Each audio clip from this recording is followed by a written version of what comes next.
Eridu, a megacity older than the first known civilization and older than the pyramids of Giza, was buried in the sands of the Mesopotamian desert for over 2,000 years. Now, scientists have made a discovery that changes what we know about the ancient city.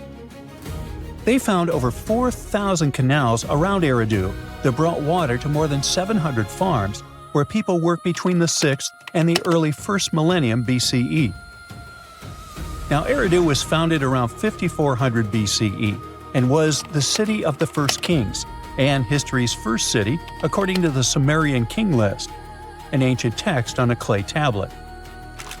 Ancient Sumerians believed that deities created this city when they decided to settle on Earth. Eridu plays such a big role in Sumerian myths and legends that, at some point, people used to think it was just a mythical location.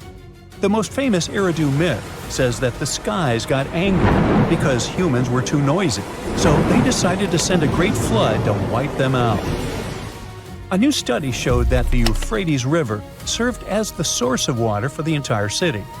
The researchers mapped what remains of the ancient landscape and found a well-developed network of artificial irrigation canals.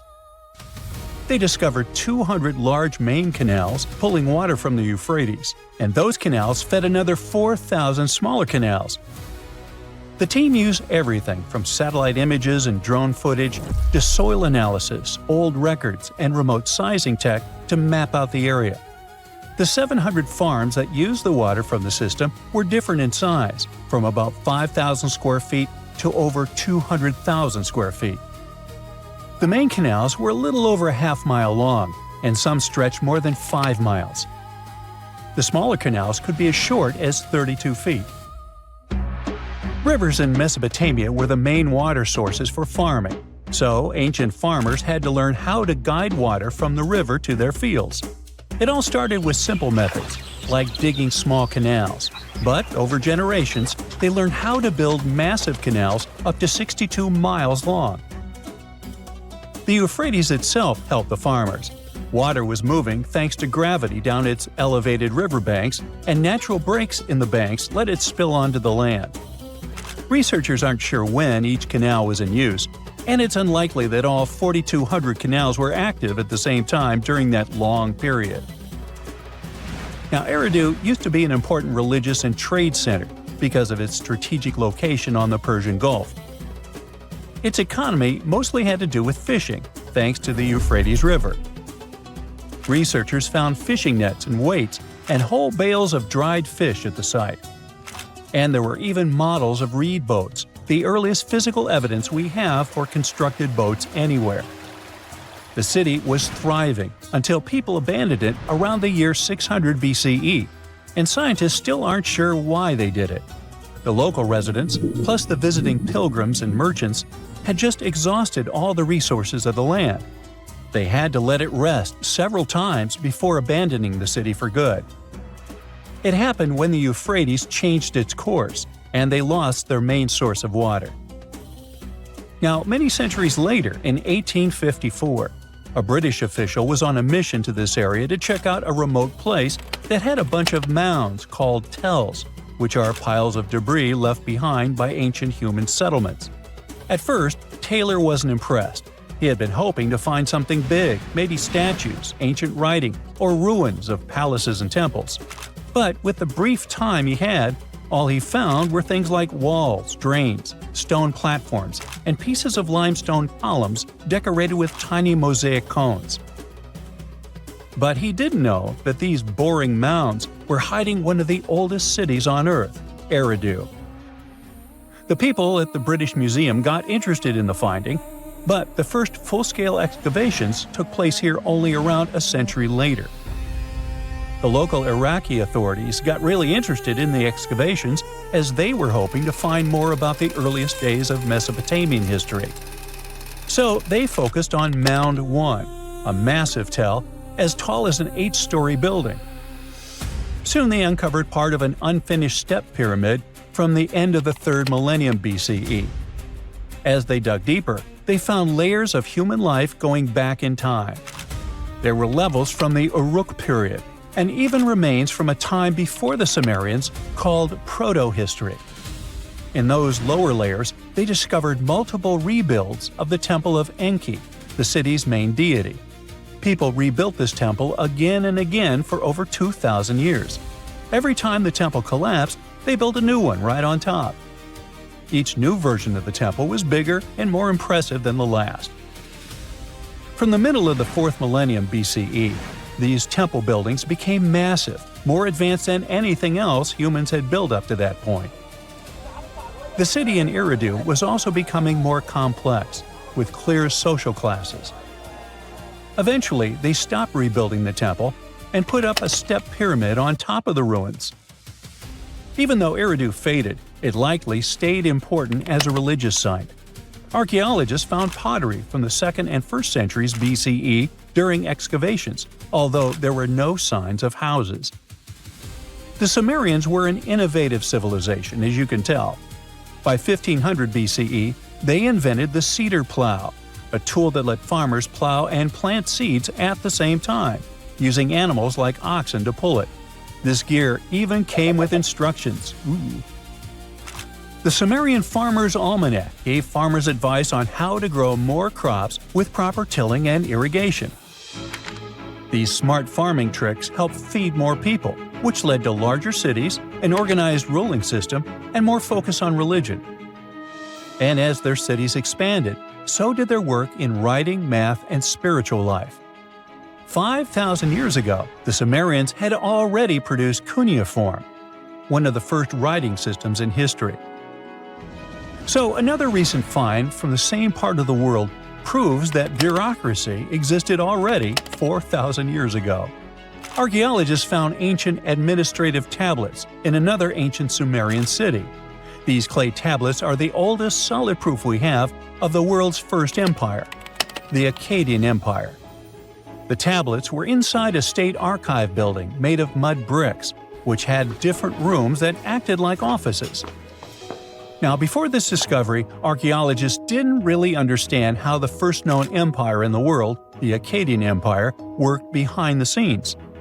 But now, thanks to the recent Gerso excavations, we have the first real and unambiguous evidence of the empire's administrative system. They tracked everything – deliveries, spending, and inventory, from fish to sheep to grains, fabric, and even gems. The tablets also include population records, with names and jobs of men, women, and kids, an ancient version of a census.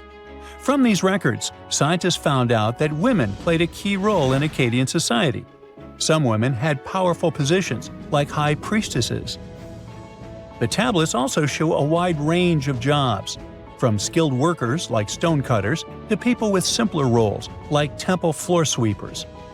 Some even included building blueprints, field layouts, and canal maps, proving that the empire had serious organization and planning. Eventually, the city rebelled and gained its independence, and the Akkadian Empire's 150-year rule ended. Now, researchers are carefully cleaning and translating the tablets to fully understand what they say. These new finds will replace older, incomplete ideas about the empire and give us a way more accurate picture of how Akkadian power and the ruling system actually worked. Scientists found an entire city of Gianola that was hidden beneath the dense jungles of Mexico for 600 years.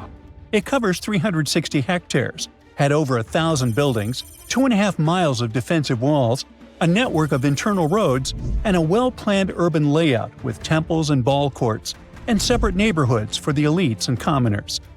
For centuries, people believed there was just an abandoned fortress there, based on stories passed on from generation to generation. Until recently, there was no way to see how truly huge it was without spending years on the ground. But thanks to the new technology, a remote sensing tool called LiDAR, they got a 3D model of the area in just 2 hours from a plane. Gianola was built between the years 1350 and 1521. It was a crucially important place for the Zapotec people, a group that had lived in the area since around 700 BCE. In Gianola, families lived together in homes with big patios in the middle, surrounded by rooms. When families got bigger, they built more rooms and made their homes larger. The study found that both the leaders and regular people worked together to make the city better. Because Gianola was surrounded by mountains, they used this land wisely and built their houses in a way that fit the slopes and let rainwater flow naturally. This helped keep their homes safe and strong. They were built so well that many of these buildings are still standing, even after hundreds of years. There are 2 pyramids in the center of the city. They may have been used as temples where the priests celebrated rites and ceremonies to their deities. The priests brought offerings to the altars, and the people assembled at the 2 squares that are now sunken. Then, there is also a palace with 64 rooms, some of them with circular columns on several sloped terraces. There are patios with many stairways all connected to each other. The sensing tool also found a round-shaped lookout point on a natural rock, where the Zapotec people could see their foes approaching from a distance. Researchers also noticed 2 circular structures that could have been used to watch the stars and measure time. They also found some tombs, so there was most definitely a city cemetery. By the end of the 1400s, the Zapotec people controlled a large territory on the Pacific coast and had successfully defended their land from the Aztecs, who were trying to take over more territory. They did the almost impossible and survived a 7-month-long siege at Gianola. When they won this conflict and kept control of the southern part of Mesoamerica, the Zapotecs didn't need to live in Gianola anymore. Staying in the mountains had its pros, but they needed fresh water and good farmland to grow food. The small city of Tehuantepec, just 12 miles away, had these conditions, so they moved there just before the Spanish arrived in 1521. Over time, Zapotec traditions started to fade, but their culture didn't disappear completely, and more than 300,000 Zapotec people still live in Oaxaca state in Mexico. They speak their own languages and keep their traditions alive. Creating the 3D model of the lost city is just the beginning of the research. Archaeologists hope that future studies of Gianola will help us learn more about how the Zapotecs were organized, how they ruled their cities, and how they interacted with the Spanish when they arrived. They plan to study all 1,100 buildings found in the LiDAR scan, and it will take a few years. Instead of digging up the ruins, they will use special technology to scan the land and learn more about the city without damaging it. This same tech helped scientists find another massive ancient city that lay hidden beneath the thick green canopy of the Amazon forest. A whole network of houses, plazas, roads, and canals was hiding in the shadow of a mighty volcano. For centuries, many scientists assumed that ancient Amazonian people lived in tiny huts, clearing patches of land to survive. But this city, built 2,500 years ago and inhabited for 1,000 years, proves the opposite. Now, scientists think tens of thousands or even hundreds of thousands of people lived in complex urban societies. Scanning the area found 6,000 rectangular platforms, each measuring around 66 by 33 feet, and standing 6 to 9 feet high. These structures were arranged in clusters around central plazas, with straight roads with perfect right angles and paths connecting them. One of the roads was 16 miles long. Building straight roads like this is far harder than just following the landscape. Some of these roads may have had deep spiritual or ceremonial significance. The volcano's rich soil helped the civilization thrive, but it may also have led to its downfall. Researchers also found signs of threats to the cities, such as ditches that blocked entrances to the settlements. Maybe some people living nearby were trying to get in. The next step for the researchers will be studying the adjoining 116 square miles to know more about this large, complex society that could be bigger than the well-known Mayan societies in Mexico and Central America. Meanwhile, in 1963, a man in Turkey discovered an ancient city while renovating his own house. He knocked down a wall in his basement and found a mysterious room. He kept digging and saw a tunnel. It led to the Derinkuyu underground city. It's one of the deepest multi-level underground settlements in Cappadocia and in all of Turkey. The inhabitants lived on 8 levels and had access to cellars, storage areas, chapels, a school, a study room, and other structures. All floors were connected by an extensive network of tunnels. The underground city was probably built as a shelter. The construction is hiding at 279 feet deep, and you can't see it from the outside. The complex was large enough to shelter about 20,000 people with their livestock and food supplies. There was also a 180-foot ventilation shaft. Archaeologists believe that Phrygians first built the levels. The Romans used and enhanced the structure later. The golden time of Derinkuyu was during the Byzantine era. The next lost and found city appeared only in a few inscriptions and ancient texts, so no one could be sure it really existed. Scientists searched the majority of the coast of Egypt, until one archaeologist and his team detected a colossal face looking at them from under the water. The ancient city of Thonis-Heracleion was discovered completely submerged 4 miles off Alexandria's coast. In the ruins of the lost city, there were 64 ships, 700 anchors, and a treasure trove of gold coins. Archaeologists believe the 16-foot-tall statue and the temple remains are the most important findings discovered by the expedition. Back then, the city had ceremonies and celebrations that took place in the Temple of Ammon. The ruins and artifacts were made from granite and diorite, so they were in good condition even after having been in contact with water for centuries. They give people a glimpse into what life was like 2,300 years ago in one of the most important trade ports of the world. The city had a network of canals, sort of like an ancient Egyptian Venice. The canals linked many separate harbors and anchorages. Towers, temples, houses, and other structures were also linked by bridges. Thonis-Heracleion was the country's main port for international trade and the collection of taxes. No one really knows how the city ended up submerged, but archaeologists connect it with natural causes. At the end of the 2nd century BCE, most probably after a flood, it got covered with water. Then Alexandria, the city founded by Alexander the Great, became more glorious than Heracleion. Before Alexandria's fame, Heracleion was the main port of entry to Egypt. So after the tragedy, many ships heading for Heracleion had to change their route and go to Alexandria. Heracleion lost its glory until its discovery in 2000. 1,000 years ago, near modern-day St. Louis, Missouri, there was a vibrant, bustling city called Cahokia.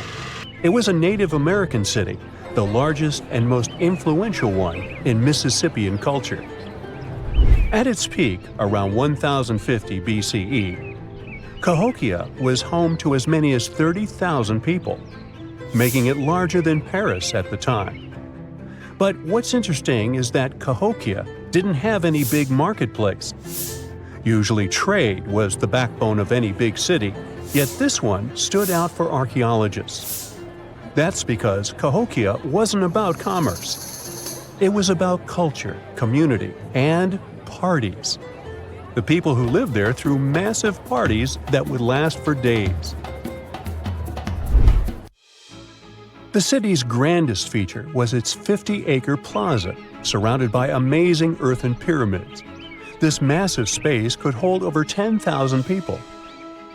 Imagine them all gathering there for festivities, dancing, drinking coffees and teas, feasting on deer, and betting on sports. The events were super lively. Cahokians would wear awesome costumes, style their hair in interesting ways, and decorate their bodies with tattoos. Athletes were playing a game called chunky, where they hurled spears at a rolling stone disc, competing to get as close as possible. The roar of the crowd filled the air, and performers showed off their skills. These celebrations were so wild, they left traces in history. After the parties ended, Cahokians cleaned up by tossing leftovers into pits. Archaeologists have uncovered these waste pits, and they were filled with food remains and pottery.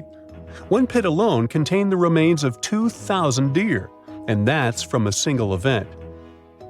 They also found traces of yaupon holly, a caffeinated plant that was traded from hundreds of miles away. This just shows how much effort and thought Cahokians put in their celebrations. Would you like to live in a city like this? But aside from all the fun and games, Cahokia was also deeply complex and spiritual. The city was built on a landscape that mixed dry land with swampy patches.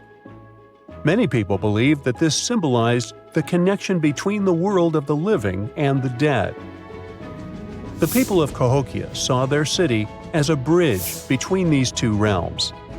They built earthen mounds, both for ceremonies and rituals, and as construction support.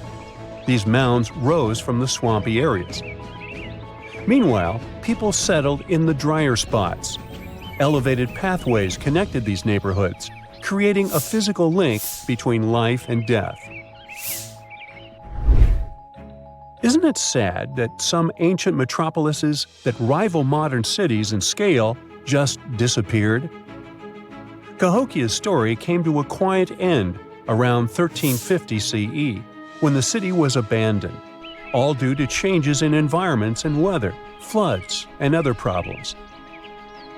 But the influence of Cahokia was so big, it spread to distant places. Some of their traditions, like Chunky and Yaupon tea, have survived in native communities to this day. Today, Cahokia is a UNESCO World Heritage Site, and it's not the only megacity we lost. About 5,000 years ago, people in the Indus Valley built some of the world's first cities. Mohenjo Daro was an ancient city in what is now Pakistan. The city was built around 2500 BCE, and back then, it was a thriving hub of the Indus civilization. Sure, it was much smaller than modern cities, but it was quite huge at the time, around 40,000 inhabitants. It looks like the locals were crazily strict and disciplined people. The city's planning and organization were incredible. It was laid out in a grid pattern.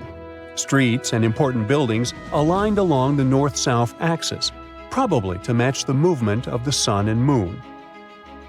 They also built one of the most advanced systems for water and waste management of their time. The city had about 700 wells. Nearly every house had its own. Most homes also had private bathrooms with drainages and even underground sewers. This shows how skilled these people were at staying clean. And with all this discipline, it looks like there were no kings, queens, or even a central government. They could still have some authority, like local elites or elected officials, just not a classic strict monarchy or religion. Instead, people there cared about simplicity and order. They basically managed themselves, having standardized ways of doing things, from the way tools and potteries were made to how they traded. Which is why, unlike many other cities, Mohenjo Daro didn't have grand palaces, temples, or monuments. Instead, they had public areas known as citadels. People gathered at citadels for rituals, meetings, and storage of grain. And it seems like this way of life worked perfectly. Scientists found some seals and weights, which means the economy was well regulated. Archaeologists found some intricate artifacts like ivory, lapis lazuli, carnelian beads, and gold jewelry. Another famous find is the small bronze statue known as the Dancing Girl, which was discovered in 1926. Mohenjo Daro wasn't poor at all. And they also pulled off some awesome buildings. Staying clean was clearly way more important to them than displays of wealth or power. So they created the Great Bath, one of the most famous structures in the city. It's a large, watertight pool built with baked bricks, perched on a mound of earth, being almost a religious place, the closest thing they had to a temple. Meanwhile, the city itself was built on a series of mounds. They grew taller over the centuries as people added new houses and structures. Why did the city fail? No one really knows. There's something mysterious about the sculptures archaeologists found. Many of them seemed intentionally broken. This means the city's later inhabitants, maybe invaders or something, destroyed them for some reason. Some scientists think that the Indus River may have shifted course, disrupting agriculture and trade. But there's no evidence of a flood or any big event like this. It just seems like, over time, the entire Indus civilization just gradually faded away. By 1900 BCE, the culture had shifted and didn't leave much behind. Let me tell you now about the ancient city of Kos, which is located where the modern town of Kos now stands in Greece. Imagine arriving by sea, and the first thing that hits you is the sheer grandeur of its agora, this massive public square built with stones in different colors, laid out on terraces that rise above you. It was one of the biggest in the ancient world, and it made a great impression on anyone approaching the city. This place has a rich history, dating back to around 2300 to 2200 BCE. A long time ago, local folk gathered up from different parts of the island to form a new city in the northeast. People have lived there since the Bronze Age, and over time, it became a super important center of culture and trade. And no wonder, since it's right near a natural harbor. The harbor was sheltered by two breakwaters, and people built some of the most important religious sites there, including the sanctuaries of Aphrodite and Hercules. Kos wasn't just beautiful, though. It had some brilliant design. The whole city was laid out in a neat grid, with streets crossing each other at perfect right angles, literally looking almost like a modern city. Thanks to this, moving around was super easy, and the blocks, or insulae, were big enough to fit several large houses. Kos remained largely unchanged until the 6th century CE. Over time, it started gradually shrinking in size, confined within the walls of what is now the Chora neighborhood. Meanwhile, Palmyra was an ancient city built around a beautiful oasis sometime around the 3rd millennium BCE. Originally known as Tadmor, this city flourished as a major stop on the Silk Road, linking the Near East with Asia. It was a thriving center of trade and culture. They had a marketplace, assembly buildings, grand gates. In other words, this place was bustling with life. The city has been through many hands throughout its history, from the Byzantine to Arab caliphates, which is probably why it had some awesome architecture. An interesting blend of Greco-Roman, Persian, and Arabic vibes. The Temple of Bel, the Great Colonnade, and a Roman-style theater. But, like all the others, it decayed over time. Palmyra's importance faded, and by the early 1400s, it had been largely destroyed. But at least its ruins remained. Right now, they're a UNESCO World Heritage Site. On October 30th, 1759, the inhabitants of the Middle East were jolted awake by an earthquake. Cracks appeared in the walls of their homes, roofs began to crumble. People ran out of their homes and gathered in open areas. But because of strong shocks, they kept losing their footing and falling. A month later, there was another earthquake, but it turned out to be even stronger. Trees broke, houses collapsed, deep cracks appeared in the ground. The disaster lasted for 2 minutes. Oases, roads, and cities were destroyed. Incredibly, Baalbek's ancient buildings withstood earthquakes.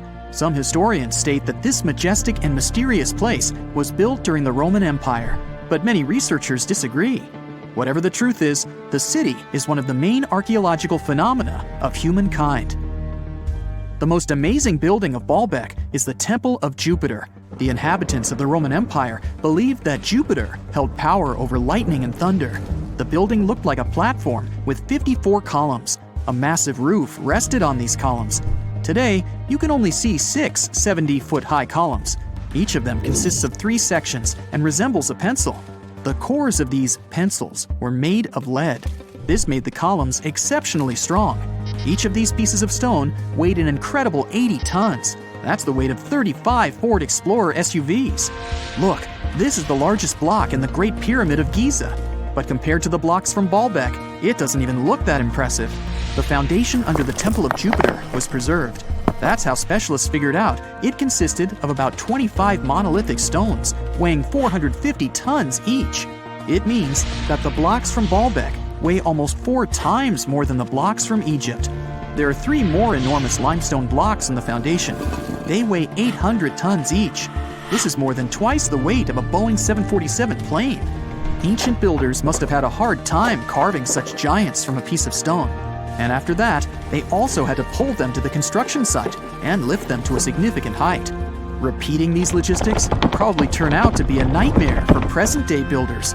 To do this amount of work, they would need modern equipment. But Baalbek's constructors didn't have trucks, cranes with circular saws, or electricity. How did the builders of the past manage to do this? Scientists have a theory that includes ropes, winches, and lever systems. Naturally, the engineers of the past made all the gadgets from wood. Around 3,000 feet away from the ruins of the temple complex, there's a quarry. Archaeologists suppose that's where the stones for the construction were cut. They found a block of limestone there. It seemed to be too large, even for this incredible place. The monolith got called the Stone of the South. It was 65 feet long and 13 feet wide. The ancient builders didn't have time to completely separate it from its mother rock. A group of scientists from Austria estimated that this piece of limestone weighed more than 1,000 tons. That's like 3 Boeing aircraft or 160 African elephants. There was another surprise awaiting the archaeologists near the Stone of the South. It was the second monolith that weighed more than 1,200 tons. But the ancient builders didn't stop at that. They continued to work. In 2014, in the same quarry, German archaeologists unearthed a block that weighed 1,650 tons. No one has figured out yet why people of the past needed a piece of stone that weighed as much as 125 school buses. It's also unclear how they were going to move this giant and why they didn't finish the job. In any case, this third monolith is the largest processed piece of stone in human history. There are more questions than answers. Some researchers believe that people of the past had high-tech equipment. Others don't think so, but are eager to understand how the builders managed to move those stones. There's a huge number of ancient buildings and artifacts on the planet. Lots of them make researchers scratch their heads. Near the Pyramid of Djoser in Egypt, archaeologists have found a network of tunnels. This place is called Serapeum. It contains 24 sarcophagi weighing from 70 to 100 tons. The giant boxes are carved from a single piece of granite and covered with heavy lids. The sarcophagi are perfectly symmetrical. To the touch, their walls are as smooth as glass. Even with the current level of technology, this is very difficult to do. But the ancient Egyptians managed this feat. The Lycurgus cup is a priceless artifact and example of ancient nanotechnology. It's made of glass that can change its color. If you put a source of light in front of the cup, it turns green. If the light is behind the goblet, it becomes deep red. In this case, the figure of Greek king Lycurgus turns pale purple. Scientists understood how this color change worked only at the end of the 20th century. Through microscopes, they saw nanoparticles of silver, gold, and copper. They had been added to the glass matrix. Thanks to this, you can observe a color change called dichroism. Interestingly, the gold and silver were grounded into a fine dust. It's almost impossible to do this by accident. Most likely, the ancient experts knew for sure what they were doing. Bolivia has a curious place called Puma Punku. It looks as if an ancient giant played there with an enormous construction set. And after the game, they forgot to put the pieces back into the box. But there are no giants, and the huge stone blocks were carved by ancient builders over 1,500 years ago. Some of the rocks weigh 100 tons. The blocks were brought to an altitude of almost 13,000 feet above sea level from the quarry 60 miles away from the construction site. There's no forest in that area. This means the builders couldn't use trees to make wooden rollers. The monument belongs to the Inca civilization. Scientists are sure they didn't know anything about wheels. In 1992, the inhabitants of a Chinese village decided to drain a pond. Their ancestors had been using it to wash clothes and catch fish for hundreds of years. They kept pumping the water out for 17 days. At the bottom of the reservoir, they made an unexpected discovery. The villagers saw an entrance to a cave going down to a depth of 100 feet. The incredible find was named the Longyou Caves. Unknown builders carved out 320,000 square feet of galleries. There are separate rooms, bridges, pools, and columns that support the ceiling. The walls of the cave are covered with strange carved lines and patterns. Scientists haven't found any information about who built the caves and why they did it. The construction technology also remains a mystery. Antonio Stradivari lived in Italy in the 18th century. He created musical instruments. More than 600 of his works have survived to this day. 500 of them are violins. One of the instruments was sold at auction for $16 million. The violins made by this master sound clear and deep. Researchers can't understand why Stradivarius instruments produce such unique sounds.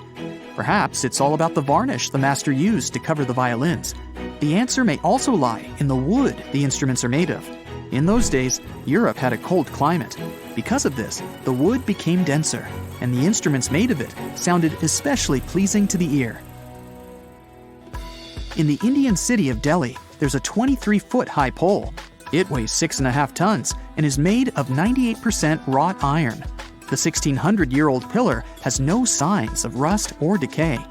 Scientists believe that the monument is so well preserved thanks to the dry weather and the chemical composition of the metal. It might be resistant to corrosion. And still, researchers don't know how the blacksmiths managed to make an iron pillar that's not afraid of rust. It seems like a tough feat, even for modern metallurgists. The Al-Natah rock is divided into two parts by a perfectly straight slit. Each boulder stands on a small pedestal.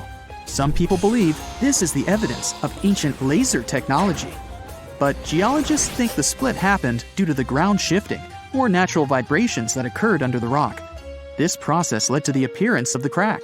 It had been deepening for thousands of years, and gradually, the natural monument took the form you can see today. The lost city of Atlantis may have actually been found. No, really. Two researchers were working in the waters off the coast of Cuba when they discovered the ruins of what looked like an ancient submerged city. That happened about 20 years ago, and yet no one really talks about it today. It's like the authorities just took the research, locked it away in some top-secret room, and decided no one else should know about it. But why? Well, I'm going to tell you. Back in 2001, Paulina Zalitsky, a marine engineer, and her husband, Paul Weinswig, were hired to explore the waters off Cuba's western coast. They had two main objectives: to search for old shipwrecks, possibly hiding treasures like gold and jewels, and to locate valuable oil and natural gas deposits deep underwater. They were using a sonar. Basically, this equipment is like a sound-based radar. It sends out sound waves underwater, and when those waves hit something, like a sunken ship, they bounce back. The system can figure out where and how far the object is just by listening to the echo. So, the couple was scanning the seafloor with this equipment more than 2,000 feet below the surface. And then, out of nowhere, they found something way more interesting than gold or oil. They found stones. Not just any stones. I'm talking huge, perfectly arranged stones. Kind of like a mini version of the pyramid at Chichen Itza. Or even better, like a bunch of tiny submerged Chichen Itzas. Yep, they saw that. Or at least, they think they did. The thing is, sonar doesn't work like a camera. It definitely doesn't record video or take actual pictures underwater. What it does do is create images using sound. And those images are usually just outlines or shapes, kind of like a blurry black and white sketch. It shows you where things are, but not exactly what they look like. And that's exactly what happened back then. The equipment started producing images of these perfectly organized stone structures, and it really looked like some kind of urban development. I mean, the site was just too organized, too symmetrical to be just random rocks. But it sounded too good to be true. I mean, this discovery could totally change everything we know about ancient civilizations on the American continent. So the scientists decided it would be too irresponsible to announce anything without finding more evidence first. And that's why they decided to go back to that same spot.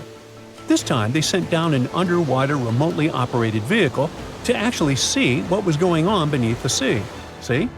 This robot was basically an underwater cameraman. And yep, it confirmed it. There was definitely something strange down there. It looked like an ancient city made of huge, smooth blocks of granite. These rocks were about 8 feet by 10 feet. Some were in pyramid shapes, others were circular. Some seemed to be deliberately cut and then stacked on top of each other, while others appeared isolated from the rest. Together, they looked like they were forming corridors and outlines of rooms. It was like finding large buildings in the middle of an underwater desert. These images were enough for Zalitsky to seal the deal. Back then, she confirmed that this amazing structure, her words, could have been a large urban center. Again, her words. Then the couple started to speculate.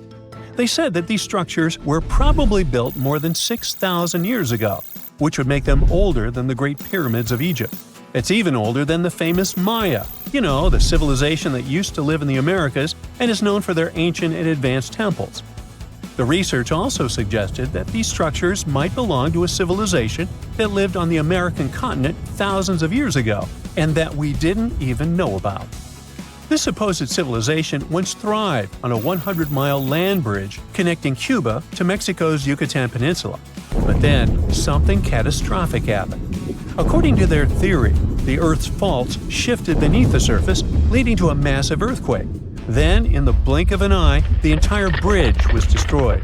The land was swallowed up by the sea and ended up at the bottom of the ocean, and this civilization disappeared. Of course, all the connections to the famous Atlantis myth got the media totally hooked on the story.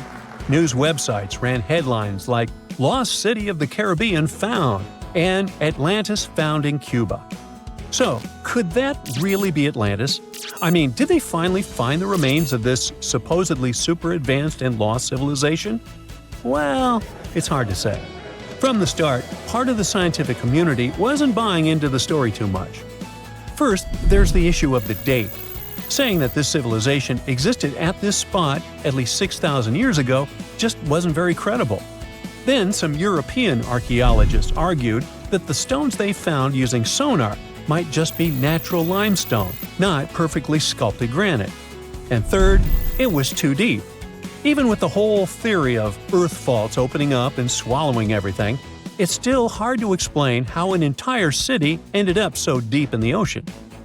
For comparison, there is Heracleion, a real ancient Egyptian port city that got submerged. Today, it is only about 19 feet underwater. But this so-called Atlantis city is at depths between 2,000 and 2,460 feet. See how that's totally different, right? People think it would have taken around 50,000 years for such stone structures to sink to the depth where they are said to be found. And according to experts, none of the known civilizations from that long ago had the ability to build such structures. But for Zalitsky, yes, it was possible. She still believed in the fault theory to explain how this land ended up at the bottom of the ocean so fast. Big movements of the Earth's tectonic plates are usually followed by things like volcanoes and earthquakes. So, according to her, it's a powerful event, and the island sinking could have happened really quickly. This earthquake theory could also explain why some of the megaliths on the seafloor look organized while others don't. But to really prove any of this, they needed a specially designed robot to go down there again and take samples of the rocks and sediment. That way, they could figure out how old the rocks were and maybe even find signs of human life, like carvings, sculptures, or artifacts. The problem is, drilling into those structures isn't easy. They look like granite, and drilling granite that deep underwater is seriously tough. And more than anything, they needed money to do it, a lot of it. So maybe they just never got the funding. Because even with all that initial hype, no further explorations or studies were ever reported. And that lack of follow-up sparked a lot of speculation. Some people even wondered if the story got shut down on purpose, like maybe the authorities wanted to keep something top secret. As if this underwater city was built by some kind of higher extraterrestrial being, and they just don't want us to find out. But truth be told, the strongest argument for saying, yeah, that is definitely a lost city, is that nature supposedly couldn't have built something so symmetrical. Geologists did try to find natural explanations, or at least similar examples from other parts of the world, but they came up short. Still, just because we haven't found a clear natural explanation doesn't mean there isn't one. Nature can create some pretty wild and unexpected stuff, so honestly, that whole too perfect to be natural angle is kind of a weak argument. What most likely happened is that experts just weren't convinced it was actually a sunken city, and that's probably why no one followed up on their work. Over time, the buzz faded, the story disappeared, and the site slipped back into silence. And without more data, The true nature of those underwater formations off Cuba's coast is still a mystery. There you are, trekking across a desert on foot. It's hot, you're terribly thirsty, and now you gotta walk around this stupid wall. Wait, a wall in the middle of a sandy, lifeless nowhere? Exactly, a wall in the northern Saudi desert. Archaeologists have just made a super exciting discovery, and what they found was not just a single wall. No, it was a whole ancient walled city that might date back to 2400 BCE. They think this place was home to around 500 people and could have been used for 1,000 years. This discovery is groundbreaking. It means that the area could have been way more advanced than anyone expected. The city was well organized, with different zones for living, towers and strong walls for protection, and different sections for all kinds of daily life. This ancient city, now called Al-Natah, was basically an oasis town, and it's great since it can give us a peek into what life might have been like in this desert thousands of years ago. Apparently, they had clearly separated areas, like residential sections, a cemetery, farmland, and even a town center. This oasis city, found in the Khaybar area, is the first big organized settlement from the 2nd or 3rd millennium BCE that researchers have uncovered in northwestern Arabia. The first surveys show that this town, which covered about 6 acres, had several districts, including the residential area, the cemetery, and the legal one, with courts. The houses were set up in neat rows, all connected by small roads. Those streets kept the residential area separate from the rest of the town. Back then, most people in this region were nomadic herders, always moving around. But archaeologists have been sure that during the Bronze Age, Northwest Arabia had small walled towns and oasis centers scattered across it. These connected oasis towns were unique, offering secure places for people to live, store goods, and trade. They started showing the beginnings of urban planning, which hints that people of that time were already starting to settle down and organize communities more seriously. The research team estimated that there were about 50 homes in Al-Natah, but that number could go up to 70 as they keep digging. They think that a few hundred people lived there, and probably one of the coolest things is that some houses went up to 3 stories tall. Built on a slope near a couple of major trade routes, this city was set up in a prime spot. Now, one of the most impressive things about this place is its water supply. The oasis had springs and aquifers, which are underground water sources, and such conditions were perfect for farming. Those water sources meant residents could grow their own food, making the town self-sufficient. The outer walls probably helped control who could enter the town and get access to its resources. This settled way of life was an impressive shift from nomadic living to a more agro-pastoral lifestyle, which means a mix of farming and herding animals. Another find that supports this theory is a bunch of tools like grinding stones, mortars, and pestles discovered inside the town. People there must have ground grains and prepared food. They had a diet of cereals, meat, and milk from animals they raised themselves. These astonishing findings show that the inhabitants of the town could easily feed themselves and were surprisingly advanced for that time. Thanks to better access to Saudi Arabia in the past couple of decades, archaeologists now have a much clearer picture of what life there was like thousands of years ago. The most exciting thing is that Al-Natah might have been part of a whole network of similar fortified oasis towns spread across the region, and all of these connected sites could show us how trade routes and small settlements worked together at that time in that arid area. Now, at the same time, this recent discovery isn't the only one that has the scientific world buzzing with excitement. How about we visit Egypt and see for ourselves? After all, archaeologists have just found a stash of ancient Egyptian and Greek treasure underwater. They were exploring the lost city of Thonis-Heracleion off the coast of Egypt, which sank more than 1,000 years ago. This city was legendary, and nobody even knew where it was until it was rediscovered in 2000. Now they're uncovering more and more, and on this dive, they found a pile of gold and silver treasures. Those were probably used in rituals to bless Egyptian pharaohs when they took the throne. The researchers even found an ancient Greek temple dedicated to Aphrodite and some super old Greek weapons. Frank Gaudio, the lead archaeologist, said it was astonishing that those delicate objects had survived the disaster that brought the city down. Back in its prime, Thonis-Heracleion was one of the biggest port cities in the Mediterranean. It was a huge center of social life and was the main entry point for ships from Greece coming into Egypt. But tragically, due to rising waters, earthquakes, and a catastrophic tidal wave, the soil underneath the city literally turned into mush, and then the entire city sank into the Mediterranean. It was forgotten until Gaudio's team found it in 2000.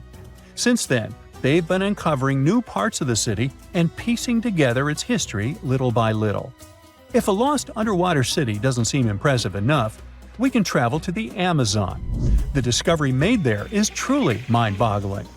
For centuries, people have talked about lost cities deep in the Amazon, like El Dorado, that mythical city of gold that lured Spanish explorers into the jungle. A lot of them never came back.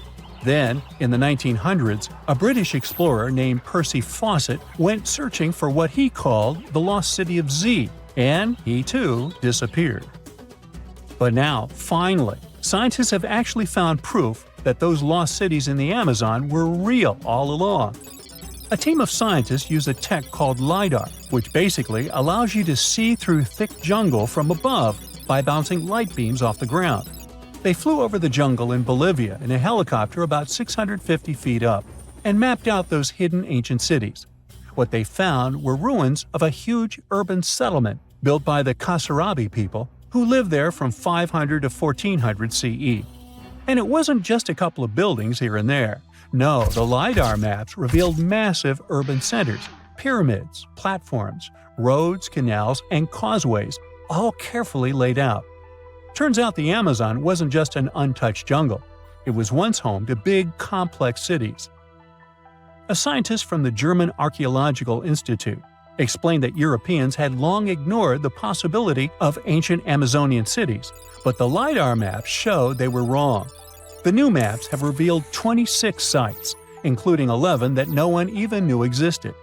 Researchers have discovered two main city sites, Landivar and Kotoka. They had massive moat causeways stretching out like spokes on a wheel, linking the main cities with smaller surrounding settlements. Some of the canals even connected the cities to rivers and a big lake, which allowed water to flow through the area. Over the years, scientists found scattered ruins all over this region, but the thick jungle made it nearly impossible to connect the dots and see if or how they were related. With LiDAR, the whole layout came to life, showing that those sites were part of a much larger, organized urban system. It's now also clear that the sites had a greater meaning, since everything is lined up in a way that could be symbolic of the spiritual beliefs of the inhabitants. The Kasarabi culture isn't as famous as the Maya, but they had a thriving society in an area that faced huge challenges, like yearly flooding. And although the nearby Andes had their own monumental sites, the Kasarabi were doing something absolutely unique. They even had reservoirs to store water, which suggests they might have been dealing with occasional droughts, which is pretty unusual for the Amazon. Actually, those terrible droughts could be why the Kasarabi eventually left their cities around 1400 CE. The year is 2160. The place, the Pacific Ocean off the coast of Japan.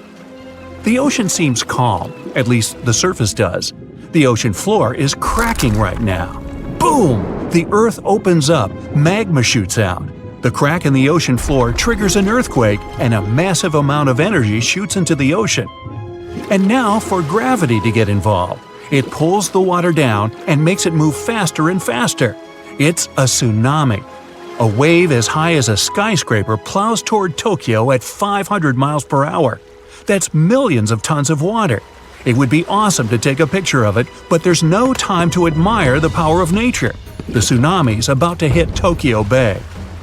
The tsunami smashes ashore and starts attacking the largest structure on the planet, the Tokyo Pyramid Metropolis. It's 6,600 feet tall. That's 5 times the height of the Empire State Building. Imagine if the entire population of Denver, Colorado lived and worked in one building. The Tokyo Pyramid Metropolis, TPM, can handle 750,000 people at a time. Incredibly, the structure withstands the impact, and most of the tsunami's energy seems to have just disappeared. This time, engineering stands up to nature. TPM was built by the Shimizu Corporation, which was founded in 1804. The pyramid is the most stable structure around. If you don't believe me, go to Egypt and see the Great Pyramid of Giza. It's lasted 4,500 years and it's still going strong. The TPM is built on water and consists of 204 individual pyramids. They look like bunches of grapes stacked on top of each other, 8 tiers in all. Only in this case, each grape is the size of a Vegas casino. The TPM's actually hollow. That's how it defends itself against typhoons and tsunamis. It doesn't meet the wind and waves head-on, but lets all that energy just pass right through it. Robots and autonomous control systems run this place. It runs on solar, wind, and wave energy. The pyramids are connected by passages, all in all about 85 miles worth. They connect everything and are maintained by AI that always finds you the fastest way to get from Pyramid A to Pyramid B. The TPA's obviously the city of the future, but human tech isn't quite ready for it just yet. Originally, engineers decided to install the pyramid on 36 columns, all dug into the ocean bed. If you build a pyramid that size out of steel and concrete, you'd be looking at 50 million tons of load press in on itself. The TPM would have collapsed under its own weight and imploded into the ocean. They needed something 1,000 times lighter than concrete and stronger than steel. So, what's this futuristic material? Look at this old guy. It's the first car on the planet with an internal combustion engine. It hit the road in 1885. And this is the first artificial satellite that humans launched into space. It only took an evolutionary blip to go from the first horseless carriage to our first flight into space. That TPM's not looking so ridiculous. Hey, we can do anything. The solution is carbon, and it's everywhere. It's the rod in your pencil and the diamond in your crown or ring or industrial drill. But we don't just need ordinary carbon, we need graphene. It's a type of carbon we can make nanotubes out of. They're thinner than a human hair, but 400 times stronger than steel. And most importantly, they're light. Nanotubes aren't affected by chemicals, oxygen, or water. Perfect for the TPM. That's just a fancy way of saying the thing's not going to rust. Shimizu has plans for a power station on the moon, an underwater city, transforming the Sahara Desert into a huge oasis, and much more, but they aren't the only ones changing the planet. The Netherlands is the size of 2 New Jerseys, and about 30% of it is below sea level. To protect their country from water, the Dutch built dams, lots of them. But that's just defense. In 1986, they decided to go on offense and take back some of the land from the sea. The first dam was 19 miles long. It basically turned a bay into a lake. The second dam sealed the deal. After 42 years of work, the Netherlands got itself a whole new province larger than Los Angeles. Humans have done the same thing all over the world, like in Hong Kong, the Philippines, Italy. Hey, take that, water! What about building stuff on land that's already land? Before NASA's missions to Mars, the most expensive project in history was the construction of the interstate highway system in the United States. It took about 35 years to finish. In today's money, it cost about $530 billion. All that cash bought 46,000 miles of road. That's almost 2 times around the globe. There are over 270 million vehicles in the US, more than Japan, Brazil, India, and Germany combined. But in terms of sheer effort, the roads of Rome were way more impressive. Over 2,000 years before the first automobile, the Romans built a huge network of roads, 50,000 miles long. They connected Ireland with Egypt and Turkey with Spain. The roads were pretty safe, and travelers could stay in hotels, dine in cafes, or mail a letter at the nearest post office. Only about 30% of the Earth's surface is land. The world's oceans, rivers, and lakes are full of life, and it seemed like a ridiculous task to catalog everything living in there. but 2,700 scientists from 80 countries decided to team up to do it. The cost? $650 million. Those scientists spent 10 years searching for old and new species. It was one of the biggest science projects ever attempted. They even discovered about 6,000 new species of fish, squid, and algae. The Great Wall of China is huge. 13,000 miles of walls, natural barriers, and trenches.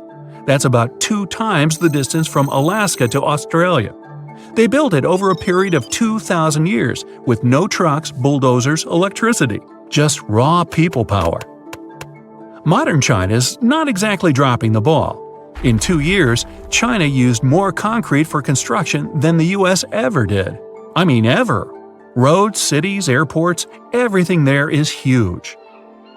The Three Gorges Dam is definitely the new Great Wall of China. Over 7,600 feet long and 600 feet high.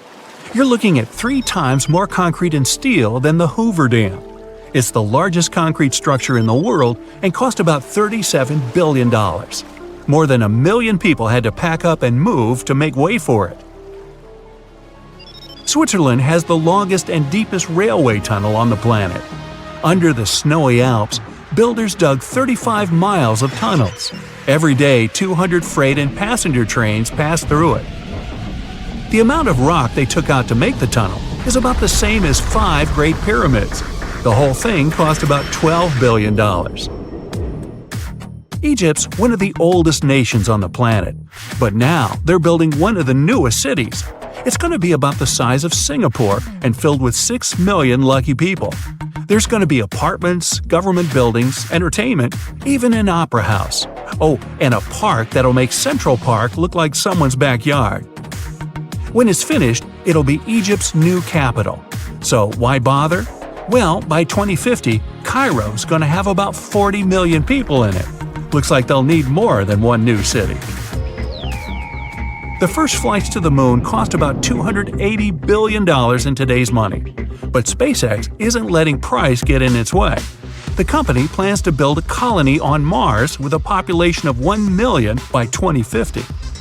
They claim that once the program starts, you'll be able to buy a ticket to Mars for as little as $100,000. But the biggest science project ever is definitely the International Space Station.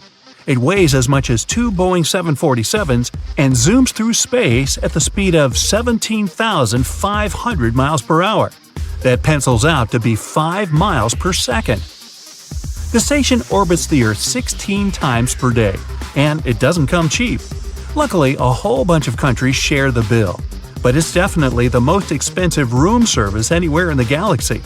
It costs $10,000 to deliver a bottle of water from Earth to the space station. Hey, at that price, I think it's important to ask, sparkling or still? Humans invest a lot of time and money exploring the unknown. First outer space, then the ocean floor. But there's another frontier we're trying to conquer. Scientists call it the deep frontier. I'm talking about how far down to the Earth's core we've made it so far. During the 60s, humans tried digging the deepest man-made hole on Earth. This took us deep into the Arctic Circle.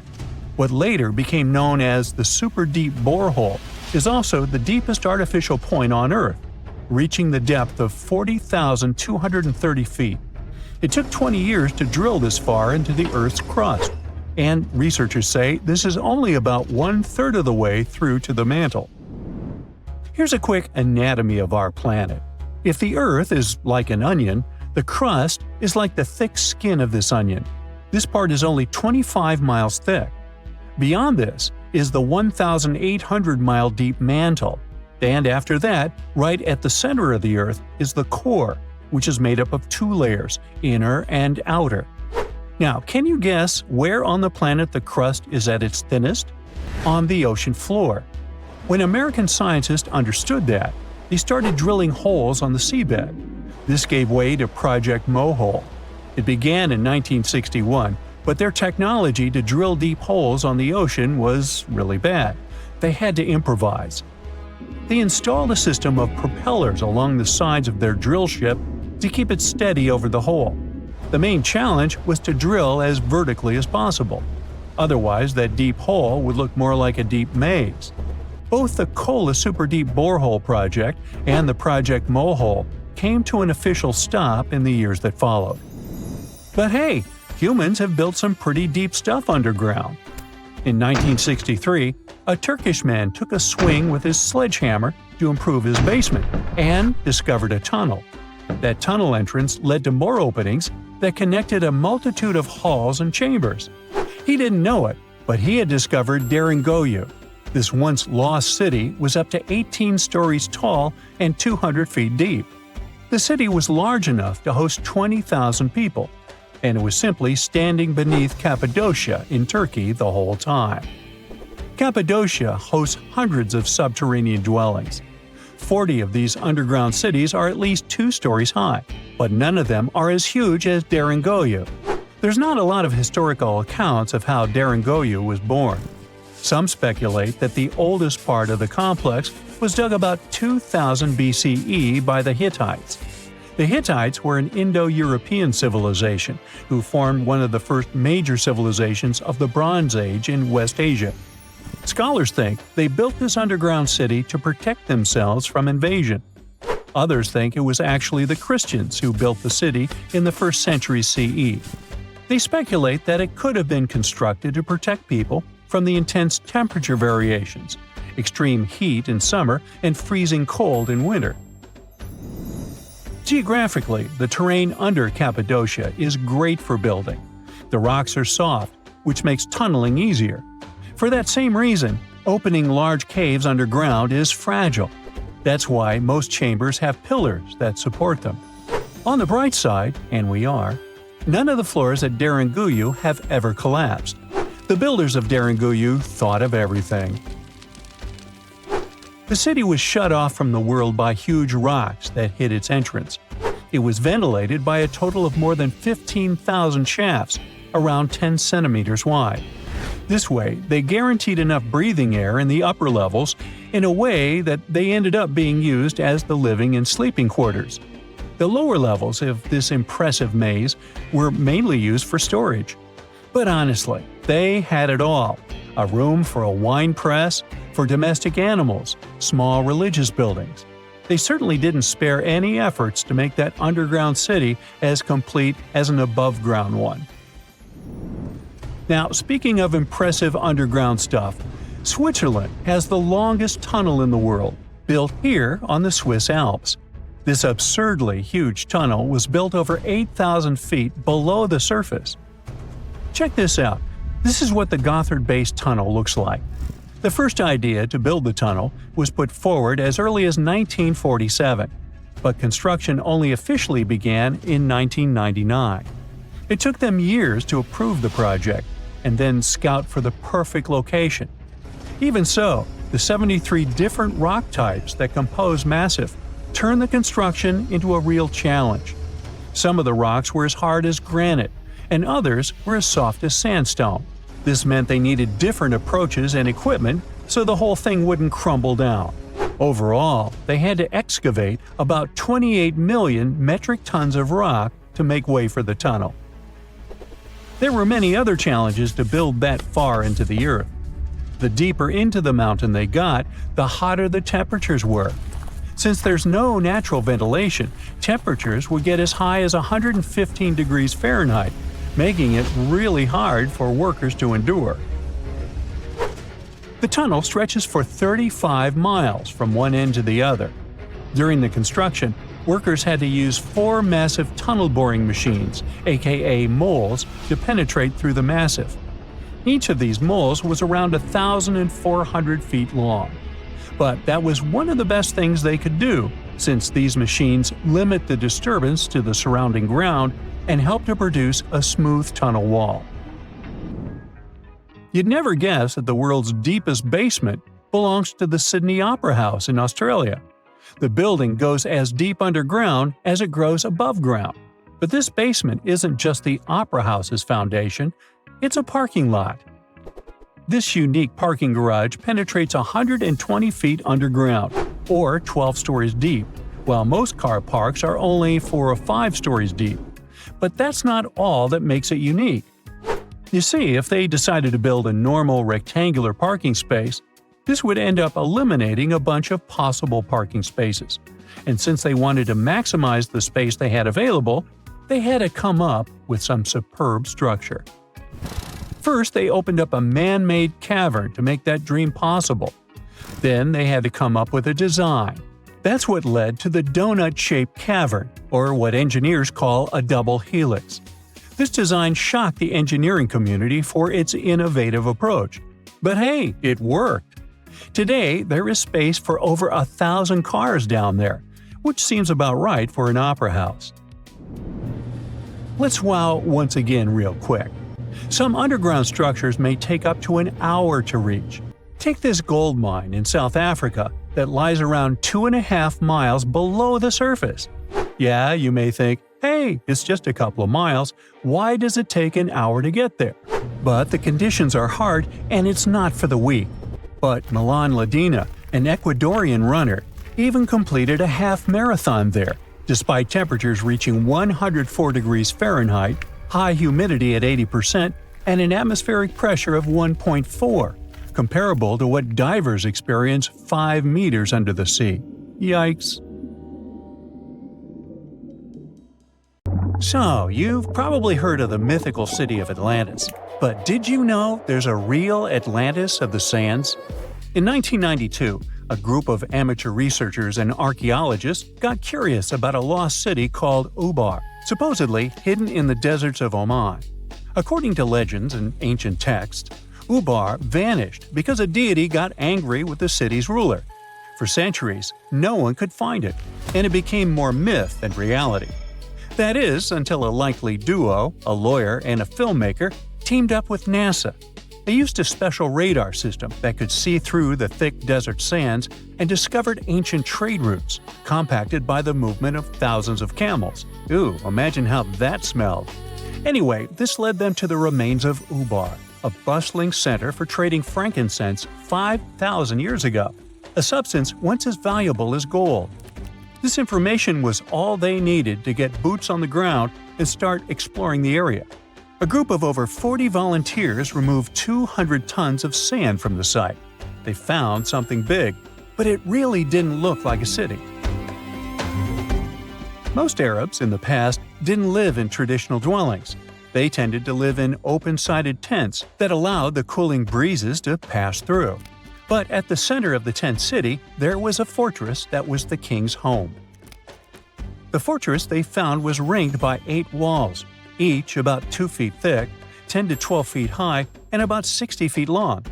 At each corner stood a tower roughly 10 feet in diameter and 30 feet tall, exactly as it was described in that ancient religious text. Now, what the king who built it didn't know is that he built his impenetrable fortress on top of a highly corrosive limestone cavern. With time, the layer of ground above the fortress gave way to a sinkhole, and the whole thing swallowed the fortress all the way.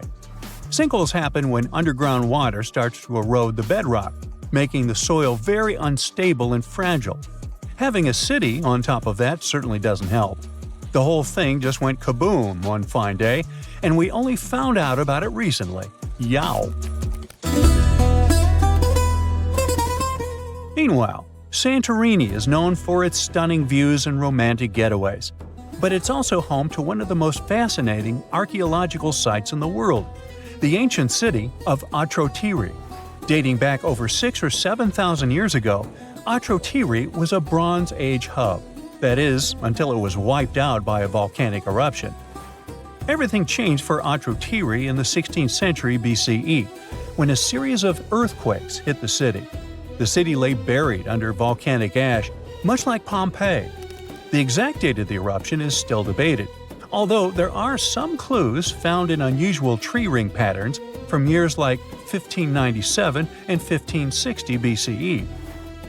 Now, it seems as though the residents of the city quickly packed up and left, and good thing they did, because what followed was one of the largest volcanic eruptions in the last 4,000 years. The ash was so thick that the city remained hidden for thousands of years. You see, the Akrotiri civilization was known for its monumental architecture and fantastic art, being sometimes called the first civilization in Europe. It flourished during the Bronze Age, and they grew so much because they were an important part of the copper trade. The civilization saw over 500 years of wealth and prosperity.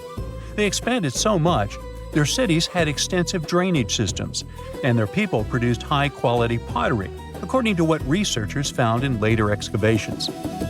Fast forward to 1867, when locals started stumbling upon ancient artifacts of this civilization in a quarry.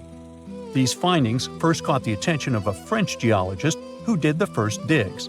But it wasn't until modern excavations that the true scale of the lost city was revealed. As archaeologists dug deeper, they discovered a sophisticated settlement. Akrotiri was a key trading hub between Crete and Cyprus, with evidence of copper, pottery, and paved streets. It was a bustling, organized city, until that devastating volcano wiped it off the map.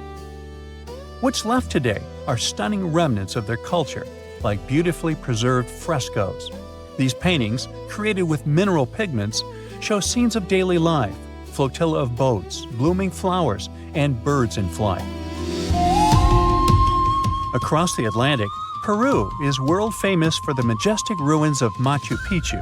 But there's a lesser-known, heartbreaking chapter in its history, the tragic destruction of the city of Yungay. In 1970, a seemingly small shift in a tectonic plate triggered a massive 7.9 magnitude earthquake, causing devastation on a scale few could have imagined. It was a peaceful Sunday afternoon when the regions of Uncas and La Libertada were rocked by the quake. The epicenter was about 22 miles off the coast, where the Nazca Plate dives, or subducts, under the South American plate. It affected an area of roughly 83,000 square kilometers, larger than Belgium and the Netherlands combined. The tremors were so powerful, they were even felt in central and western Brazil, which are not exactly close by, just to give you an idea. Although many towns were affected, Yungay was affected the most. The beautiful Mount Osakaram, towering over the city, turned evil when the earthquake triggered an enormous avalanche. A mass of glacial ice and rock, about 3,000 feet wide and a mile long, came barreling down the mountain at over 100 miles per hour. It roared down the slopes, gathering mud, rocks, and debris as it raced toward the city, obliterating everything in its path. In just minutes, the avalanche traveled over 8 miles and buried Yungay under tons of snow and mud. Over 25,000 people lost their lives in the disaster, leaving the city almost completely covered.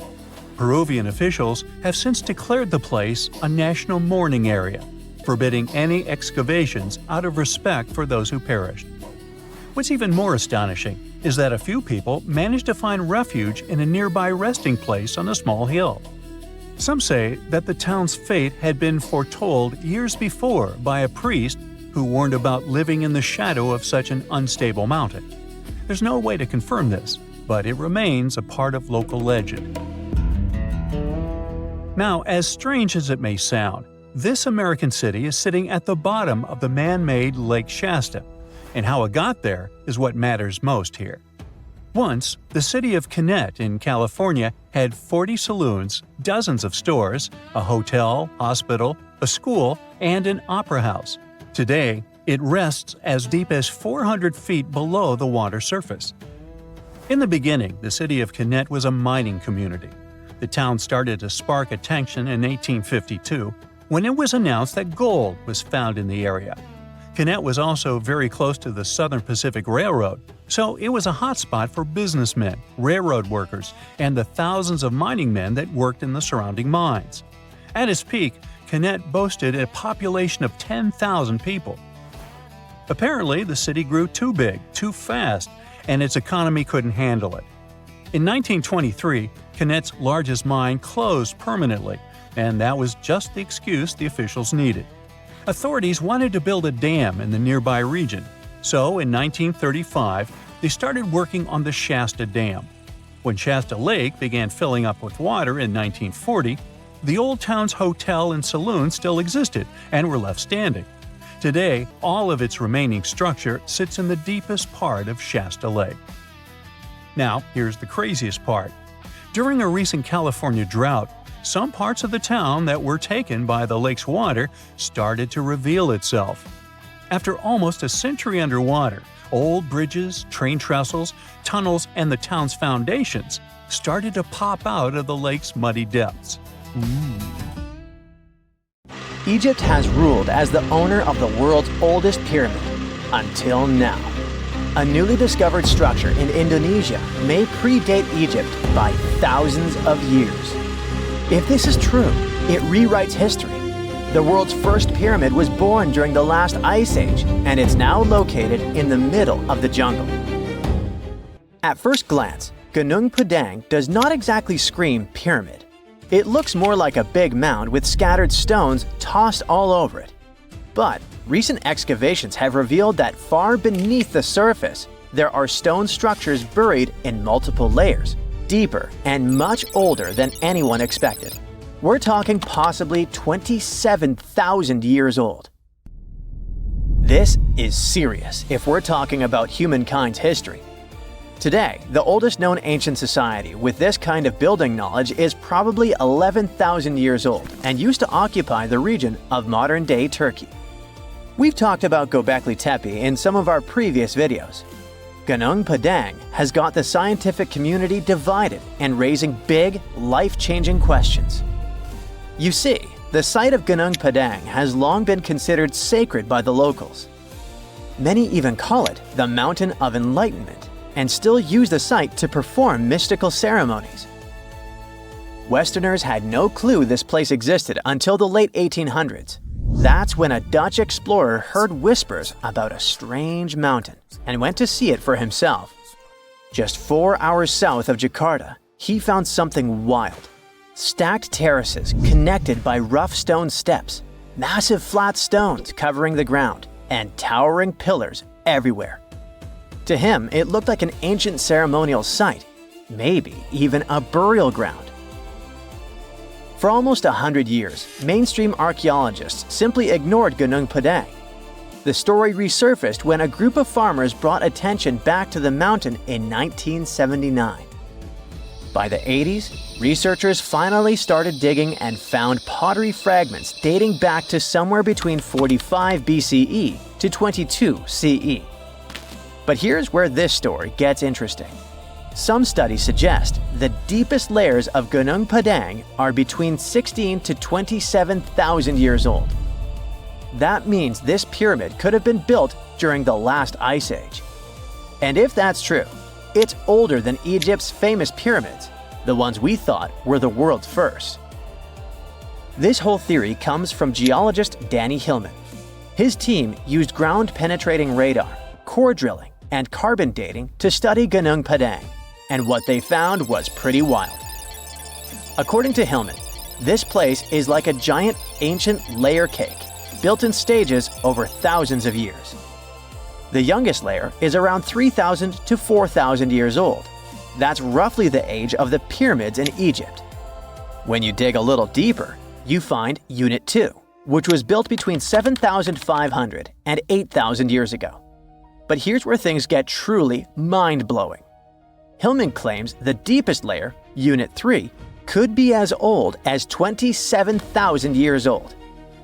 His study suggests that Gunung Padang isn't just a hill. It's a stepped pyramid, complete with chambers and hollow spaces hidden underground. Although there's not much info about these chambers. The geologist does admit his theory sounds crazy, but he says it's all real and legitimate data. Hey, this is just one theory. Those who disagree with Hillman say Gunung Padang was not man-made. It was nature-made. Maybe not the upper parts, which Hillman calls Unit 1. The lowest units, which are the units that could change our collective history, are the problem. To understand what the fuss is about, we need to look at the soil. The area that Gunung Padang was built on is filled with volcanoes, which means it sits on top of volcanic soil.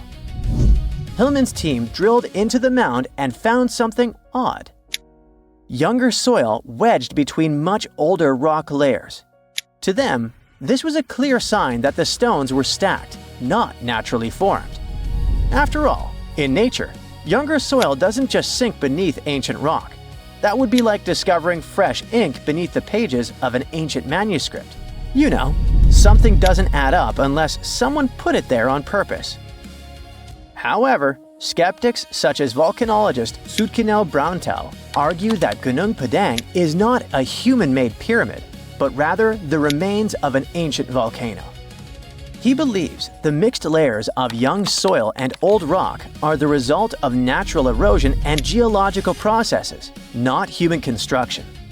Volcanic activity can create unusual formations over time, and without clear signs of tools, carvings, or human remains, many experts remain unconvinced.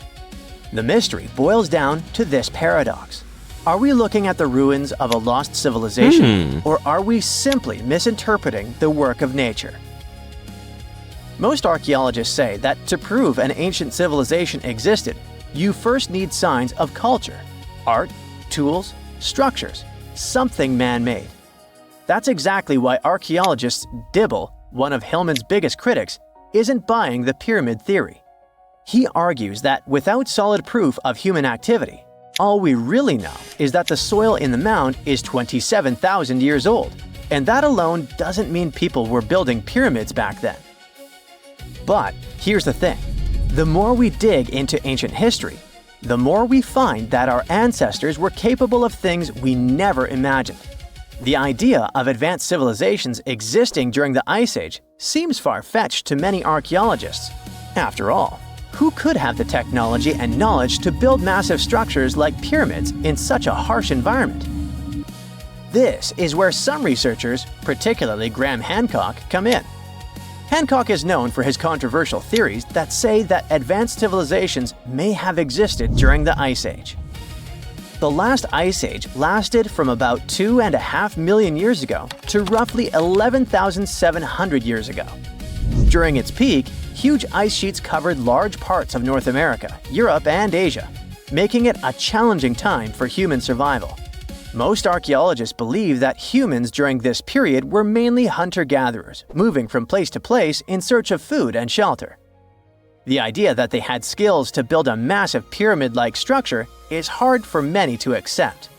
However, researchers like Graham Hancock argue that advanced Ice Age civilizations could have existed and been wiped out by cataclysmic events such as floods caused by melting glaciers.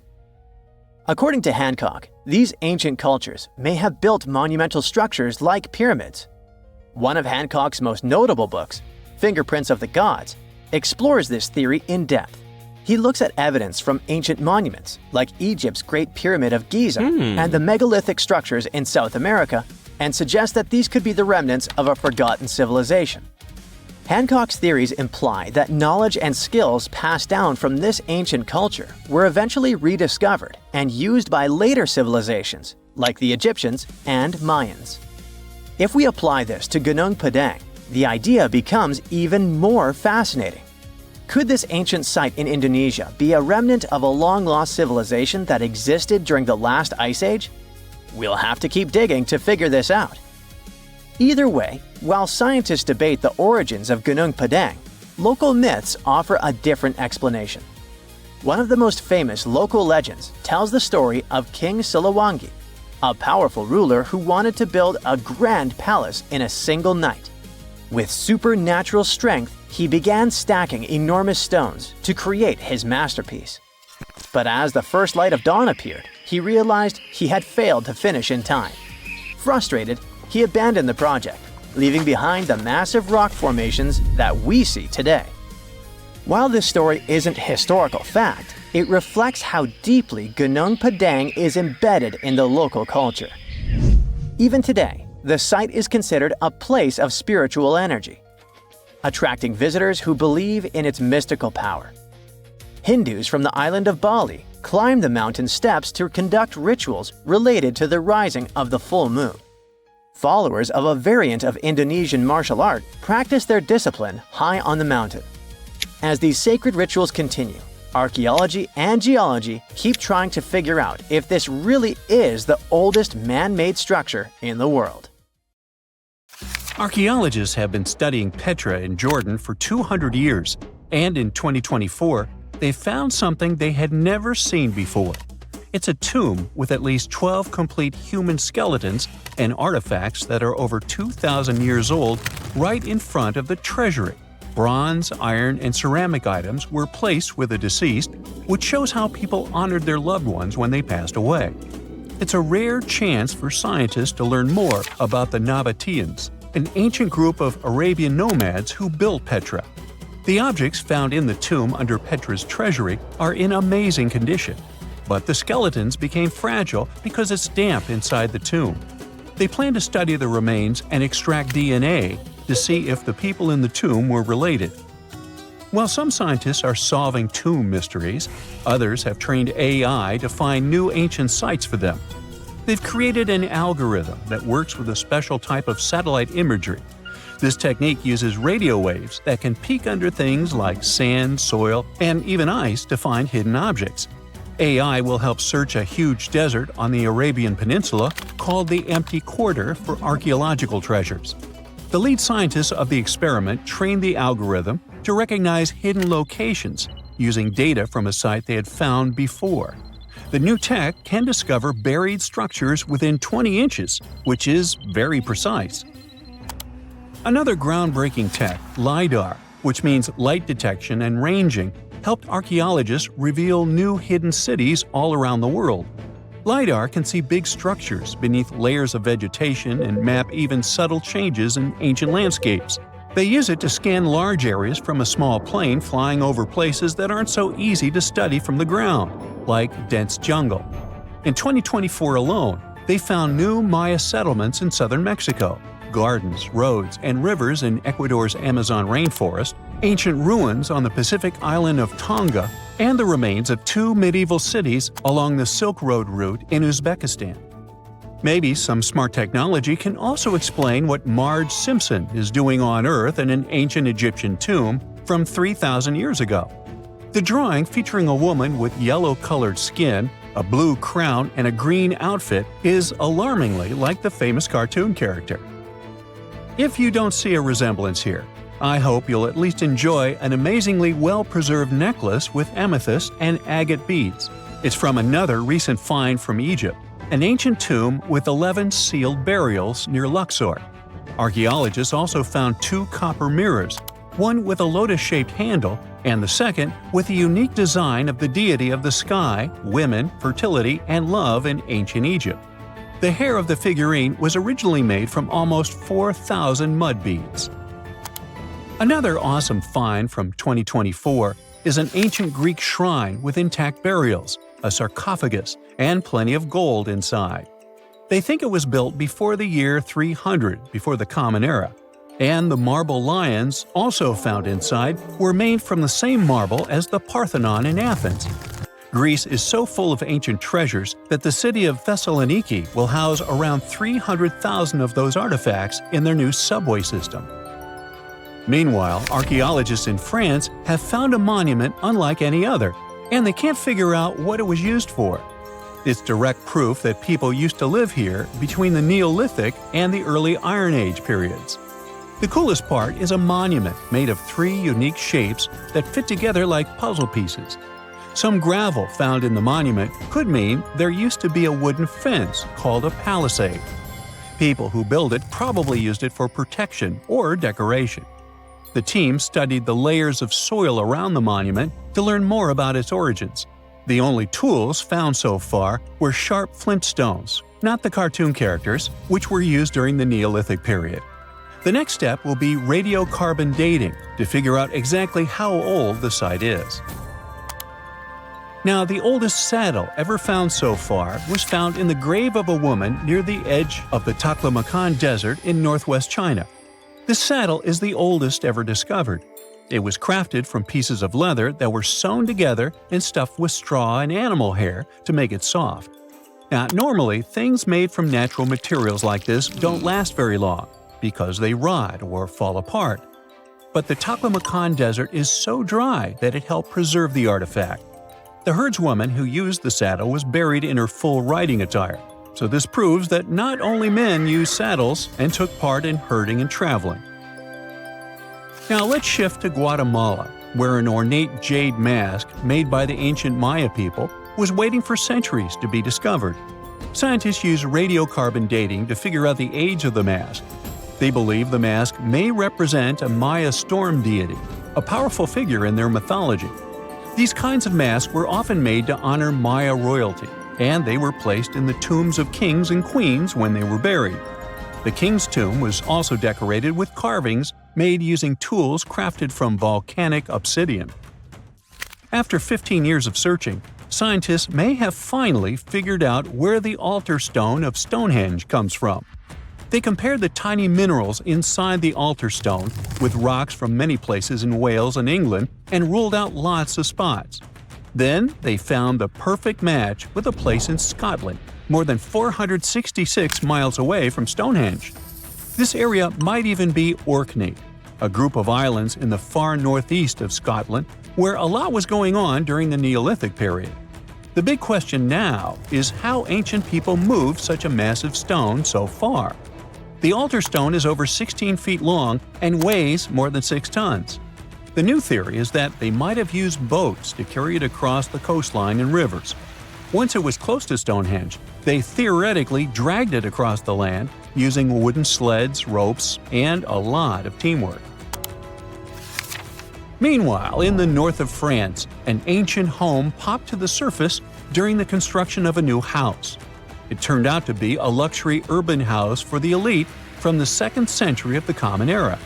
The inside of the house was destroyed by a fire, but under the destroyed layer, there are beautiful, real-size fresco paintings.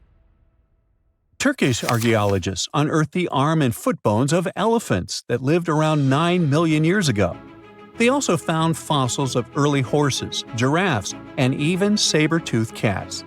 They've already identified 43 distinct types of animals from this site and collected more than 4,000 fossils. One more cool find from Turkey is a 64,000-year-old workshop inside Longyou Cave. It looks like people used it for 24,000 years non-stop.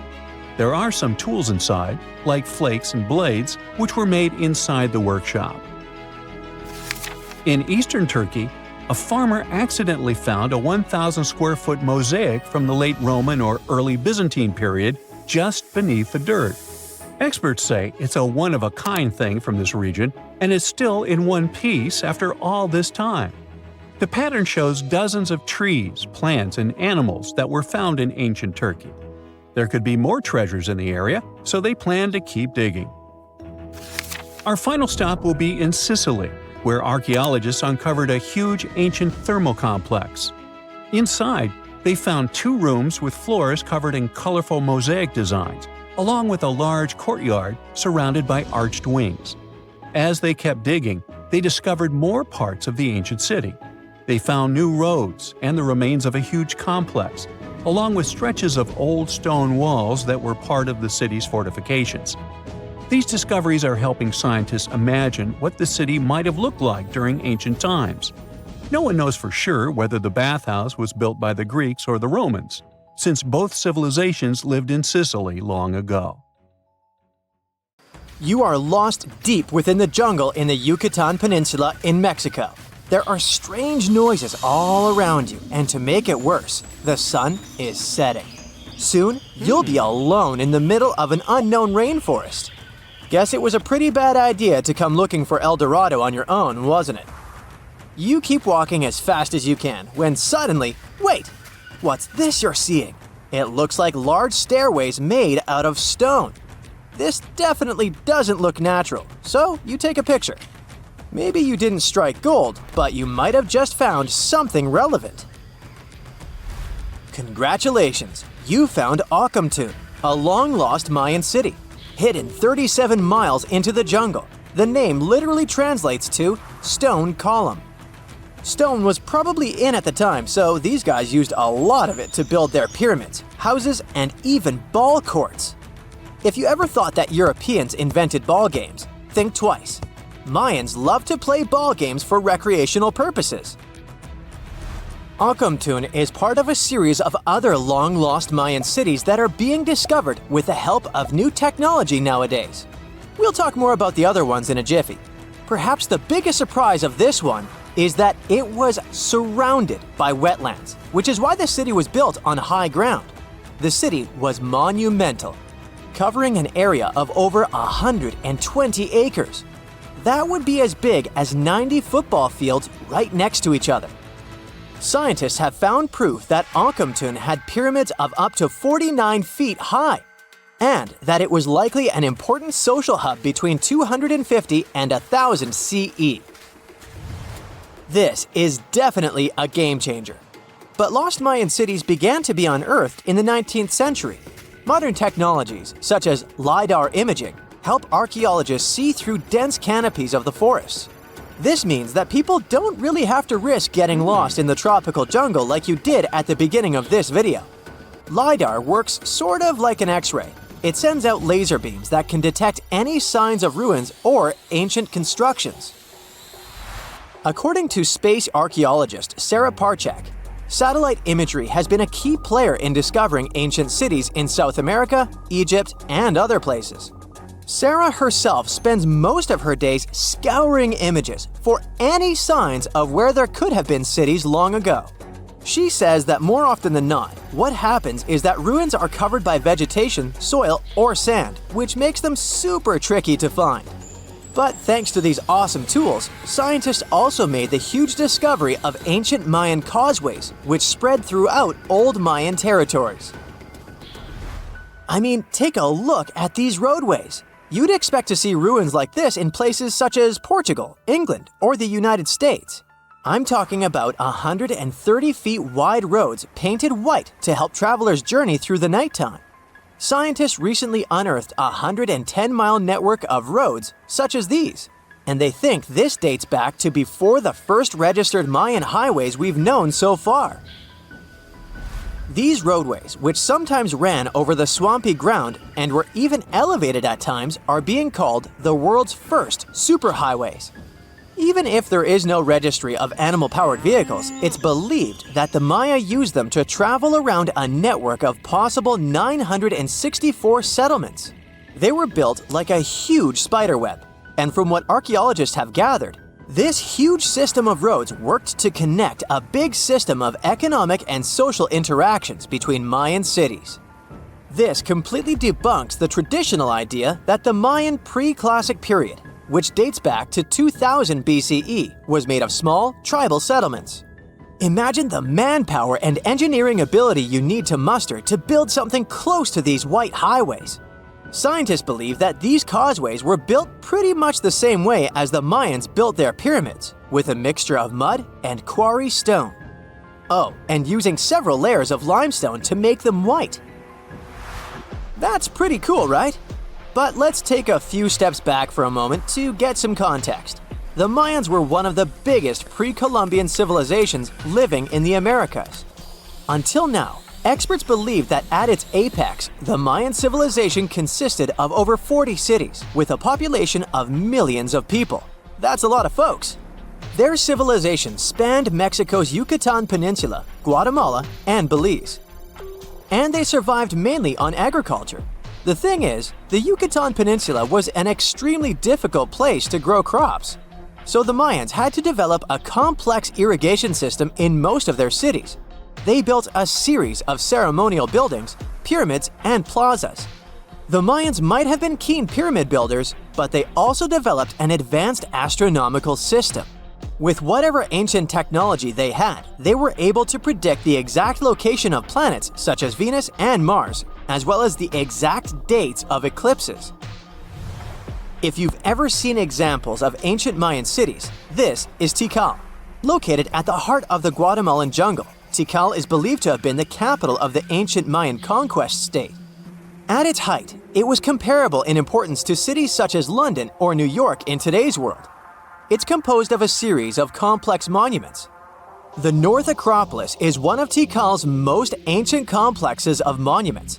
Built solely by human hands around 350 BCE, it served as the resting place of kings and chiefs.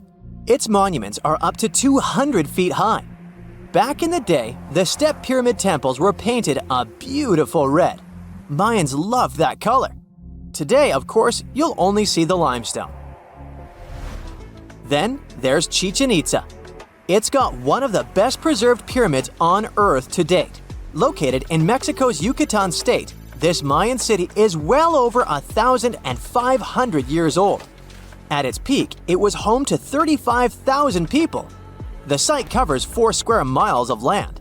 The highlight is El Castillo, a tremendous step-like temple standing 80 feet above ground. Its most peculiar feature is that it has 91 steps up each of its 4 sides, including the upper platform, which makes for 365 steps, the same number of days as the solar year. You can see that these folks were a pretty big deal, huh? That's why nobody can really understand what happened to them. There's a big lack of evidence on the decline of this almighty empire. What could have been the cause of their demise? Was it a drought? New research in 2017 did bring some new discoveries into the mix. Using data from a site at Ceibal, located at southwest of Tikal, scientists analyzed radiocarbon data from ceramics and archaeological excavations to extract new information about the unexpected demise of this great civilization. The information shows that instead of a sudden collapse, the Mayans most likely fell in waves of social instability and political crises. These events are believed to have deteriorated Mayan city centers and began causing the dispersion of the Mayan population. It's hard to pinpoint the exact causes, though. But hey, recent discoveries are shedding a big light on humanity's past. Not only about the Mayan Empire, but about other long-lost civilizations of South America.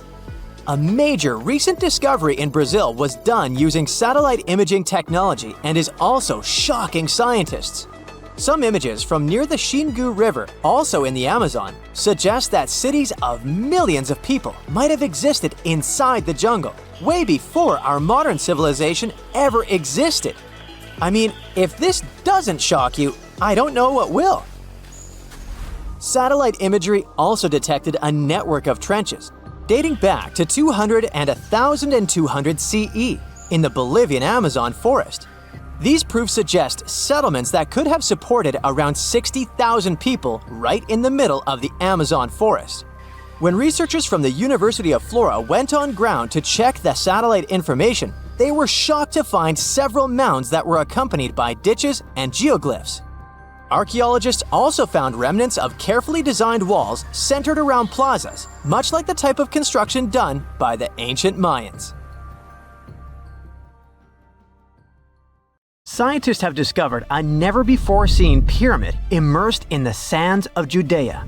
After a little digging, they discovered that it held treasures that had been untouched for over 2 millennia and historical secrets that we can only now access. At the Zohar Fortress site, 2,600 feet above the Dead Sea, archaeologists were searching for manuscripts that would provide new information about the history of the site. The excavation was originally part of a long-standing campaign launched by the authorities. Its goal was to protect the sites from looting and unauthorized excavations. What they didn't expect was to find a pyramid-shaped structure built on top of a hill, made of hand-cut stones, each weighing hundreds of pounds. At first, the experts thought it was just a tomb, but they soon noticed the shape of the original walls and understood that the mound was a construction. They immediately realized that someone had dug into the top of the structure, probably looters who had spotted something valuable there. Luckily, most of the structure was still buried in sand, so the most valuable finds were hidden from sight. In the first week of excavation, volunteers found fragments of papyrus, bronze vases, and even ancient furniture, which were exceptionally well preserved. The desert climate had been a great ally in preserving those artifacts over the millennia. With little humidity in the air, mold cannot form. So, organic materials such as wood and fibers are protected from cracking and deformation. Hypotheses suggested that the pyramid had been built during the First Temple period. However, new discoveries have shown that it's more recent, from the Hellenistic period. Considering this and the fact that the structure dates back 2,200 years, it's believed that it probably appeared shortly after the death of Alexander the Great, the famous ancient Greek king of Macedonia. At that time, his generals divided the former Seleucid Empire. Ptolemy took control of Egypt and the surrounding regions, including the Dead Sea area, while Seleucus took control of the north, which is now part of the Middle East. It's still not known for sure whether the pyramid was built under the rule of the Ptolemaics or the Seleucids. Both Ptolemaic coins and coins from the Seleucid kingdom have been found at the site. Even so, many scholars believe it was built when the region was under Ptolemaic control. Evidence also suggests that the building, despite its longevity, collapsed at some point. But that's not why it was abandoned by the ancient Egyptians, which begs the question of what purpose it was built for. Some believe it was used as a tomb due to its picturesque location on top of a hill. Others believed it may have served as a historical monument. However, one of the strongest theories is that the pyramid was a guard tower, protecting an important trade route along which salt and bitumen resources from the Dead Sea were transported to coastal ports. They also believe it may have been used by Ptolemaic officials to collect taxes from travelers. It would be something equivalent to our modern-day toll booths, or even port inspection agencies. Although the contents of the papyrus documents remain a mystery, it seems very likely they were written using the Greek alphabet, and some experts believe that they may have been tax documents, which would make perfect sense, given the theory that the pyramid was a guard tower. The team calls it a fascinating historical mystery that the dig is helping to unravel, but the find is just a grain of sand in an entire desert. The dig is part of a larger project that's been going on for a long time. And in the last 8 years alone, it has scanned 111 miles of desert cliffs and identified approximately 900 caves within that radius. Using rappelling equipment, advanced technology, and specialized documentation methods, archaeologists discovered thousands of rare items, such as hidden scrolls, woodworking tools, carpets, leather goods, and even treasures. For them, the Judean desert is an ancient vault just waiting to be opened to reveal its secrets. A few years before they found the mysterious pyramid, they discovered a cave that had served as a refuge for Jewish rebels almost 1900 years ago. The site was about 262 feet from the top of a cliff, and because of its difficult access, it hadn't been explored yet. Inside, they found previously unpublished fragments of the Dead Sea Scrolls that contained religious passages written in Greek. 11 lines of text were reconstructed thanks to the good condition of the papyri. So, scientists were able to identify their etymological content. Probably the best thing, there was no problem with preservation.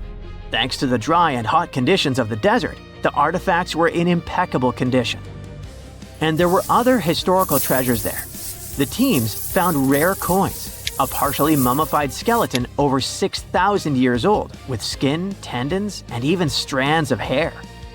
There was also a giant basket made of plant fibers, considered the oldest in the world, more than 10,000 years old.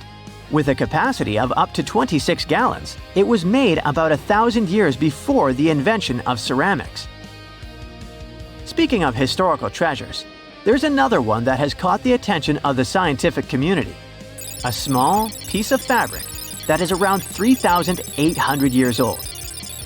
But it's more than just simple fabric. Dyed with the rare scarlet paint mentioned many times in ancient religious texts, this find is the oldest known evidence of fabric painted with a dye made from insects known as scarlet worms. This is where the intense red hue comes from. It was a highly valued color, like royal blue and purple, because those insects lived in oak trees and could only be harvested for a short period during the year. So, those dyes were reserved for sacred fabrics, such as priests' clothes, marking status and religious importance. And although this discovery had great significance for archaeology, its size was actually tiny, measuring less than 1 inch. The fragment was discovered in 2016 during excavations in the so-called Cave of Skulls, but it's not known exactly how this fabric got there. According to experts, it's evidence that people knew how to dye wool fibers already 3,800 years ago or so. It also provides us with proof that the ancient textile industry already used animals at about the same time people began to create written sources. Fabrics painted using this type of dye were recorded in more recent periods.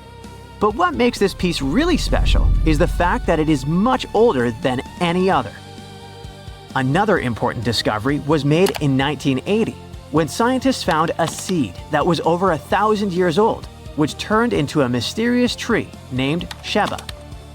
They spent 14 years cultivating this plant, which is now about 10 feet tall, only to discover later that it could belong to an extinct lineage of trees that had grown in the region. The seed dates back to a period between 993 and 1202 CE, and they believe that Sheba may be a biblical tree commonly associated with healing.